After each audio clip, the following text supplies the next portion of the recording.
Hey, hello everyone. Good morning. I'm your Koshik, doing my second video in English. And as I said that every day I do a video to improve my vocab, and also you can improve your vocab if you stay with me. So today's first word is paucity. Paucity স্পেলিংটা বলে দিচ্ছি আমি, PAUCITY, paucity. Paucity মানে হচ্ছে অভাব বা স্বল্পতা।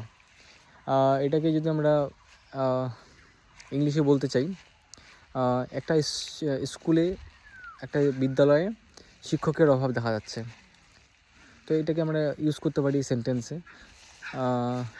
This school or the school faces a paucity of teachers, এইভাবে আমরা ইউজ করতে পারি। তা আপনারা চাইলে অন্য কিছু সেন্টেন্সে ইউজ করতে পারেন পসিটি। তো first word is paucity, and second and last word is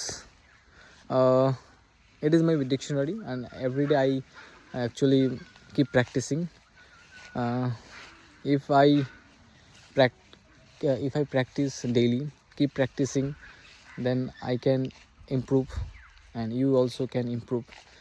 That's why I am doing the video to help me and to help you. So আজকের যে সেকেন্ড যে ওয়ার্ডটা সেটা হচ্ছে খুবই সহজ, একদম আমরা এটা জানি অনেকে, সেটা হচ্ছে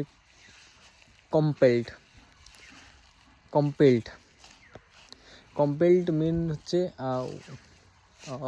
কালকে আমি ওই বাংলাদেশের একজন শফিকুর রহমান নামে একজন বক্তৃতা যখন দিচ্ছিল, তখন এটা কথা আমি শুনলাম, এই ওয়ার্ডটা কম্পেলড মানে হচ্ছে বাধ্য হওয়া। কম্পেলড, COMPELLED, কম্পেলড মানে we are compelled to serve our country, like that.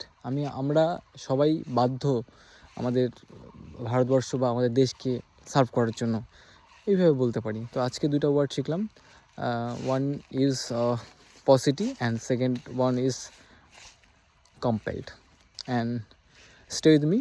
Thanks for watching my video. Goodbye.